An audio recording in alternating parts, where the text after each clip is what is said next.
Sean Combs, Sean Diddy Combs, Love, or something. He goes by so many names, I've lost track of it. But I want to talk about the Diddy trial from a different perspective, because there have been so many things that have been unpacked during this trial. So much information that some of us, that me particularly, and I'm assuming a lot of people in the public, are just learning now about his life and his lifestyle, that are completely shocking, and even more shocking than the already terrible perception that I had of him. The woman known to the jury as Jane is testifying about a pattern of being pressured into sex acts with multiple strangers while Combs watched. She's even testified to vomiting in the middle of one of these so-called hotel nights, saying Combs responded, "Good, you'll feel better now," and prompted her to continue.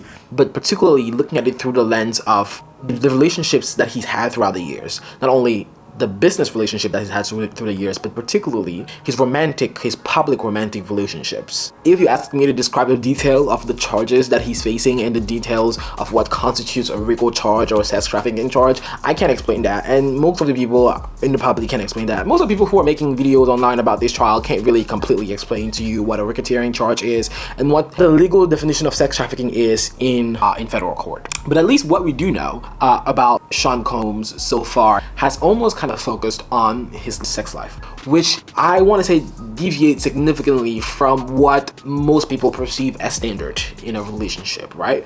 Some of the things that we've learned about his relationship with Cassie, and also his relationship in quotes, because I don't even know how to describe what that was, his relationship with Cassie and his relationship with this Jane Doe, is that the core of that relationship, the sexual aspect of that relationship, revolved around what they call the freakoffs or hotel nights, which was basically a sexual experience involving multiple parties, where Sean Combs allegedly sat back and watched his female partner, having sexual intercourse with one or more different other male partners, right? And what's particularly striking about those stories is not necessarily the swingers aspect of it, but I think one of the aspects that has shocked me the most is the length of time during which they engage in these experiences. Because we've been told, by watching the reviews of this trial, we found out that like some of these freak-offs or hotel nights lasted for 48 to 72 hours. Because let's talk about the time. I think the time is very important. Here's a back and forth from the transcript. She was asked,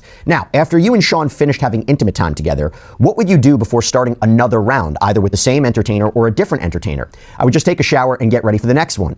"Would you put on the same outfit or a different outfit?" "Different outfit." Then she was asked, "On average, between May of 2021 and October 2023, on average, how long did these hotel nights last?" "Like 24 to 30 hours. "Did you ever get to sleep during a hotel night?" "No." "How long did you stay awake for that long?" "I would take ecstasy. I would drink caffeine. I would just try to drink water. I would try to order myself smoothies or protein shakes." "Who decided how many rounds you would do in a single hotel night?" "Sean." "Who decided how many entertainers you would be with in a single hotel night?" "Sean."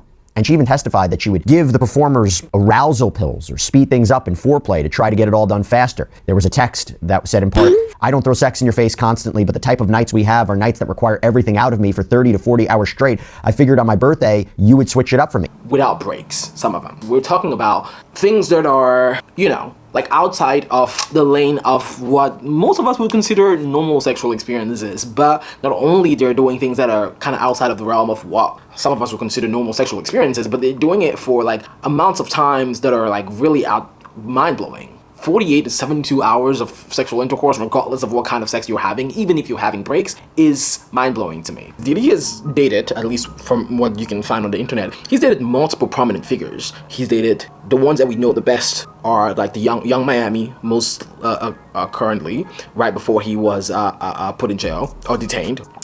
He's also dated J-Lo. He's dated Cassie Ventura, of course. He's dated Kim Porter, and he's dated Lori Harvey, allegedly. That's not clear, but the internet says allegedly they dated. So he's dated these people, and the question I'm asking myself is, did all these people see this side of him? Is this standard? Was this standard in all the relationships? Or was he able to switch in and out of different personas? Did they all live these experiences? Or was he able to disengage with certain aspect of his sexuality, of his sexual experiences, when he moved from one partner to the other? Because the reason why I'm asking this is, what has been most perplexing for me throughout this story was whether or not this aspect of Sean Combs is really completely new to everybody, or whether people around him, people close to him, people who are in business ties with him, and people who are in romantic relationships with him, was everybody aware of this part of his behavior? And this is not behavior that can be said to be confined to the bedroom. because like they can be some, like I feel like some people might be tempted with this discourse to say, well, what happens in the bedroom stays in the bedroom. But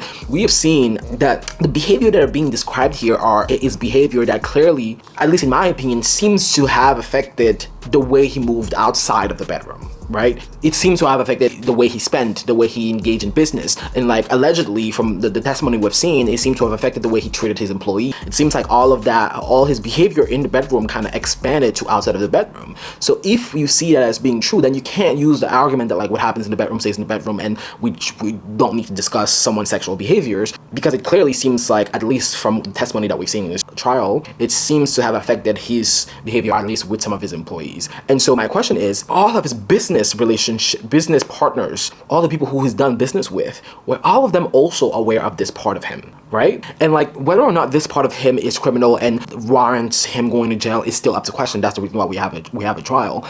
But at least I think we can already start trying to make some ethical and moral determinations about his behavior. I, for one, and this is an opinionated statement, find some moral and ethical issues with his behavior in general, right? I think there comes a time where we need to start putting moral and ethical boundaries to people's sexual behavior, especially when it starts affecting the way they treat allegedly their employees and the way they move through the business world and the way in which they treat women, whether these women consent to it or not. Diddy having public business relationships with people who would still respect and love today, like Jay-Z, like Beyonce, like Issa Rae. Like he's had business relationships with so many people who are engulfed in our culture, in our pop culture today, right? And so the question that I keep asking myself through this is, because I'm looking at this through a societal lens, is someone really capable of having two different personas, or whereas people really seeing this extent of him and were comfortable did not sound the alarms louder? Unfortunately, I have a lot of questions and not many answers, and unfortunately, I don't even think this trial will give us that many answers, because maybe they can come to a determination at the end of this trial whether or not this jury of 12 people believe that he's guilty of racketeering charges, of sex trafficking charges, whatever the definition of that may be. But we'll never get the real answer as to whether or not our culture as a whole tolerated this part of him, or whether or not he was just able to hide it well enough that we didn't know. Because the argument would always be made that we knew a lot about Diddy. We knew a lot about his comportments and his behaviors. But did everybody know this much?